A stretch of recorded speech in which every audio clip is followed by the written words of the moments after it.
Salut les permapotes, aujourd'hui je vais vous parler donc comment faire germer ces pépins et ces noyaux. Une fois que les fruits sont récoltés en automne ou en fin d'été, les pépins et les noyaux ne germent pas directement. Il leur faut des conditions pour qu'ils puissent germer. Admettons, du moins en climat tempéré, c'est comme ça, il faut certaines conditions. Parce que si la jeune plantule, donc le jeune pépin ou le jeune noyau germe directement, le problème c'est que quand l'hiver arrive, la plante ne sera pas assez vigoureuse. Il y a différentes conditions de levée de dormance, suivant l'espèce fruitière ou même ici donc l'arbre ou le végétal en question. Donc des fois il faut scarifier, c'est-à-dire qu'il faut blesser la graine, car des fois la coque est trop dure ou il y a des substances inhibitrices pour pas que la graine puisse germer. Ou il y a par exemple la stratification. Il faut toujours bien se renseigner à chaque fois par rapport à l'espèce en question. Si c'est une scarification, si on peut le planter directement, si elle va germer directement, ou si c'est une stratification. Et aussi, si c'est une stratification par exemple, il faut se renseigner par rapport à la période de froid. Stratifier un pépin ou un noyau, donc pour faire passer la période de froid pour que le pépin ou le noyau puisse germer, on peut soit le faire sous milieu contrôlé, comme le frigo par exemple. Comme ça on est sûr ici de la période de froid. Donc admettons pour les pommes et les poires, c'est généralement 2-3 mois. Donc on va les mettre 2-3 mois au frigo.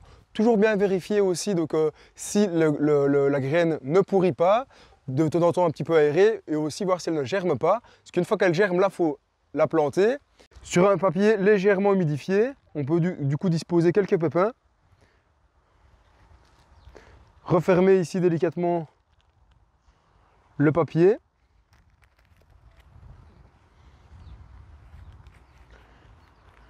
Donc sans que le tissu soit trempé, le mettre dans un petit sachet en plastique, pas trop refermé pour que l'air puisse quand même un petit peu circuler.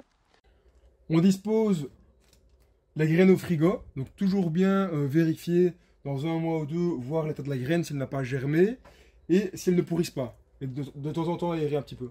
Mais aussi une autre façon de stratifier les pépins ou les noyaux, c'est de le mettre dans un mélange terreau et sable, donc à l'extérieur, pour en fait ici faire subir le froid, le gel, la neige, les pluies, et en fait il va germer naturellement au printemps. Donc j'ai pris moitié de terreau, il existe aussi du terreau fait exprès pour le semis, et du coup moitié de sable de rivière, voire même des fois 2 tiers de sable de rivière, voire même des fois que du sable. Ici c'est pour le drainage, parce que si c'est un milieu trop humide, la graine peut pourrir. Donc je vais vraiment bien mélanger ici les deux. Donc il faut vraiment que le mélange soit homogène. Donc peut-être un récipient fermé, c'est toujours mieux. Moi ici je l'ai fait sur une table. Un petit peu qui tombe, mais c'est pas encore trop grave. Donc bien mélanger. Pour assurer un très bon drainage, donc même si le sable est très drainant, je vais aussi mettre des graviers dans le fond du pot. Je vais maintenant mettre ici le mélange terreau-sable. Je vais maintenant disposer quelques noyaux de pêche, donc qui demandent une stratification, donc une période de froid pour pouvoir germer. Donc je rappelle, donc ça dépend toujours l'espèce fruitière, donc par rapport à la levée de dormance. C'est pas toujours comme ça que ça doit se passer. Toujours bien se renseigner, et même par rapport au nombre de mois aussi que le noyau doit pouvoir passer au froid. Je dispose 3 noyaux dans le pot et au printemps, quand elles vont germer, je vais séparer ici le système racinaire et le planter en pleine terre. Je recouvre les noyaux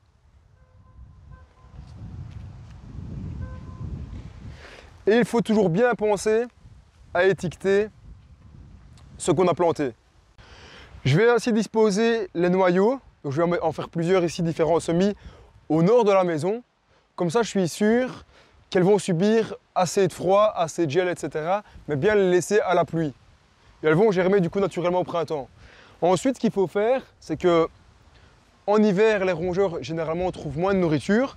Donc ils peuvent venir chercher dans les pots les noyaux. Il faudra bien protéger avec un grillage. Là, c'est un peu trop gros. C'est du grillage vraiment assez fin, donc 0,5 mm sur 0,5 mm. Et bien recouvrir donc la surface ici pour les rongeurs. Et il faut toujours bien étiqueter ce qu'on a planté. Parce qu'il y aura différents pots, donc on ne saura plus ici à la fin quoi est quoi. Donc bien étiqueter.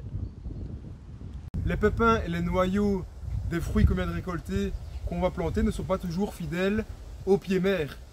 Dans certains cas, comme chez les agrumes, abricots, pêchers, mirabelles, etc., si on plante un noyau ou un pépin, ce sera assez similaire à la plante mère, donc environ, ce sera environ les mêmes fruits, parce que ce sont des espèces ou des variétés auto-fertiles. Mais par contre, par exemple, dans le cas des pollinisations croisées, comme chez les pommes ou les poires par exemple, si on prend une pomme Jonagold, c'est une bonne pomme, peut-être qu'elle va être pollinisée par un pommier sauvage qui a une petite pomme assez surette et pas très intéressante au niveau gustatif.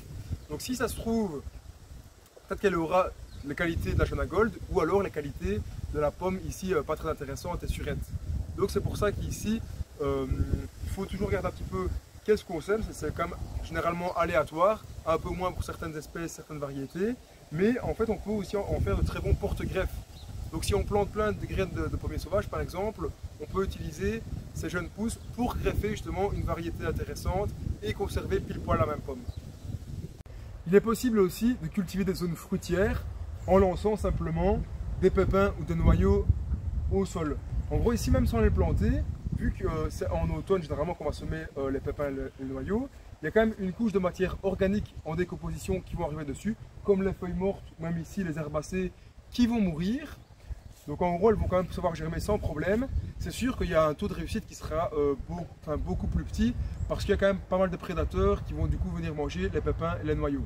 Vous pouvez lancer des noyaux de châtaignes, des noix, des pépins de pommes, de poires, etc.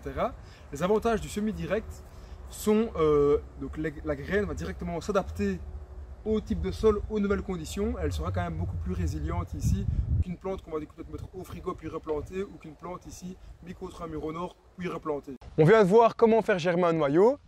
Il y a des tableaux bien spécifiques dans les livres de jardin-forêt comme chez Martin Crawford ou Fabrice Desjours. Ils reprennent dans ce tableau la durée de stratification ou alors le procédé pour faire germer la graine. J'espère que le sujet vous a plu. N'hésitez pas à déposer un petit commentaire, à mettre un petit like et à vous abonner. À bientôt les permapotes!